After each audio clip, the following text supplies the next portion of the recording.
Let me make sure I got it. Okay.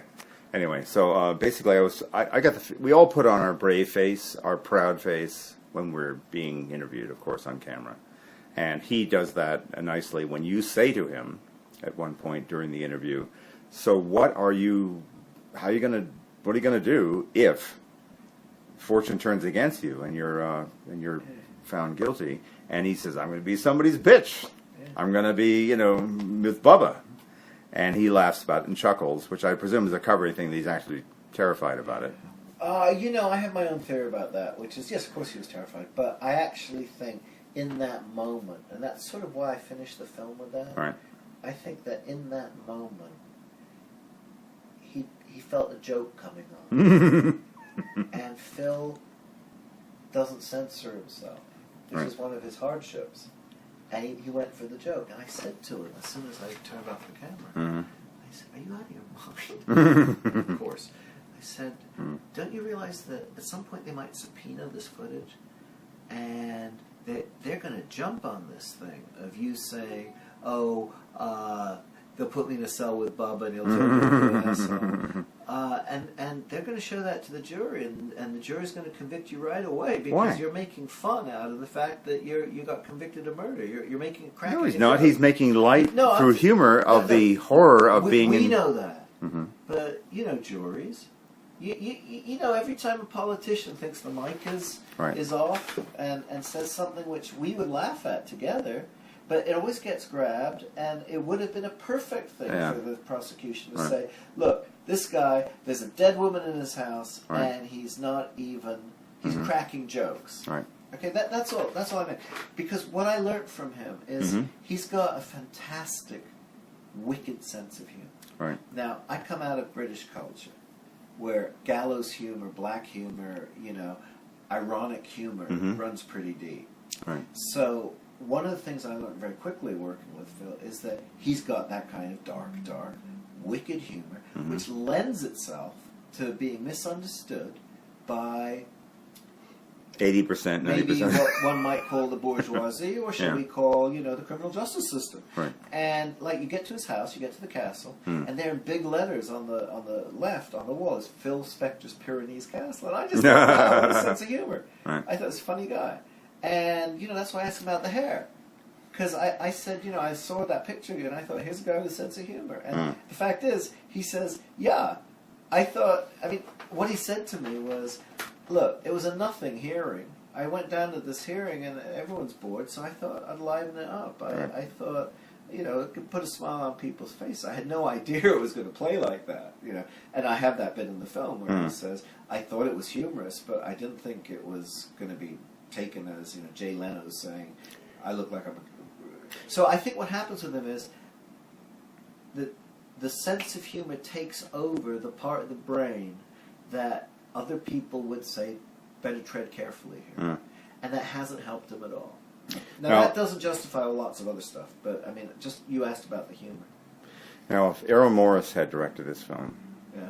and he was in his thin blue line thing, he would have recreated the actual moment. Yeah. And he would have explored what Phil, which I did a lot of reading. This is what I love about good documentaries. You always go back and you want to read up big time all the stuff that the documentary, you know, for reasons of shape and time, couldn't put in.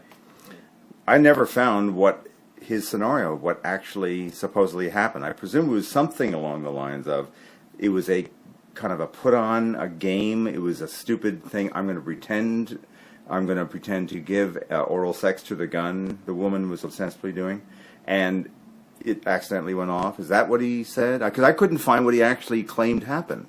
Well, he came up with a lot of different versions of it. That doesn't sound good. What he told me was the. Well, he told me quite a lot of versions, but.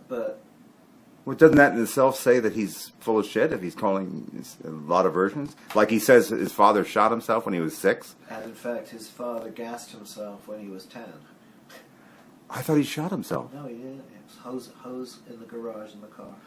Excuse me, I read, didn't somebody say somewhere that his head Phil says he blew his head off. Why did he say that, do you think?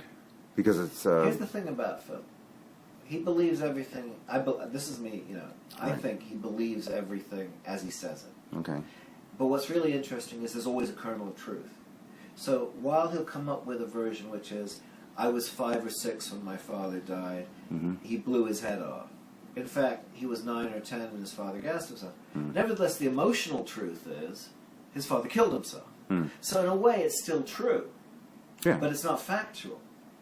So how many different versions did you hear of what he said would happen with Lana Clarkson? The more time you spend with him, the more different versions you hear about everything.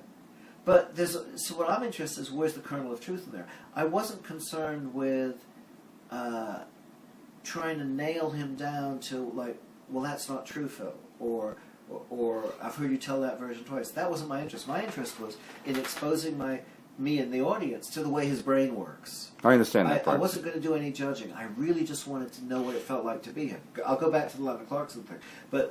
So what I was trying to do, I mean, I've heard some people say, well, why doesn't the film go into the story of his gunplay? And I thought, that's not what I'm interested in. What I'm interested in is, here is a towering artist who is in the clutches of the criminal justice system, and he's got to be thinking, don't they know who the fuck I am? I did Spanish Harlem. I did You've Lost That Loving Feeling. Let me go. Right? And that's what I felt in the trial. I watched him go to these fugue states, and I kept thinking, he's listening to his greatest hits. He's not listening to the science and the expert witnesses. And for me, that was what the interest was.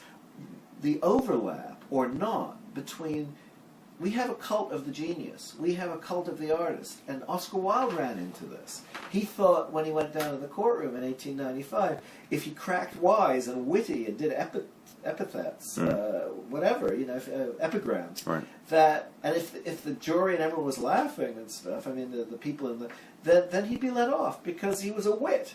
He was a genius. That is the attitude he did take. I remember I read a good. Well, that's exactly what he did. He thought he was cocky about it. The prosecution, Carson, whatever, and the judge, they're just plugging away because they're in the criminal justice system. They don't give a fuck if it's an artist or not. Right? So here you have a tremendous culture chasm, and for me, that's what was interesting. Actually, and also, what can I find in the music that not exactly predicts, but if I listen hard enough to the music, will that help me understand why he's in the courtroom? And that's one of the reasons I had to play every song in full. One was so that while making the argument he's a genius, you allow the audience to hear the songs as he intended, not in clips. It was crucial to the artistic process that I was trying to go through, that you hear them in full. But at the same time, you hear them enough, and the swirling and stuff, to hear the madness inside them, the darkness. The void is in some of the happiest songs. Right. And the more I found the void, that's why I edited the footage of the trial, the evidence, guns going off on the beat, Right. I edited it so that you would hear what was in the music that was scary. As well as this being the happy soundtrack of teenage pop romance for 20 years, right? So I've gone sideways from your question. I'm sorry, but I did think, by the way, when you were just speaking, that I know you didn't want to be in remorse here, but did you ever mention that his ask him to comment upon the fact that his father's life ended with a deliberate act of killing, and his life ended with a deliberate act of killing? And I have to say, I thought, we're sort of reading it like literature, that when he said his father blew his head off, that he was conflating his father's death with what he did. Clarkson. Right. That's pretty good. And he argued that Lana shot herself. You see, he kept, his basic argument was, she showed up at his house, or rather, they arrived at the house together, I would say. Right. And she was fucked up in all kinds of ways, and she killed herself. One version, he said, was because she wanted to be famous, like the guy who shot John Lennon. And when you hear him talking about John Lennon's death, you could substitute the thing that happened in the house that night. And it's very interesting, as you say, when you look at the resonances that, despite himself, you hear him saying. But basically, I said, so why is there so little blood spatter? And he said, on your jacket, which is what the defense kept saying. Why is it just there? And he said, well, when she shot herself, I was like 8 feet away. I threw my arms up like you do, and that was the only bit that got hit.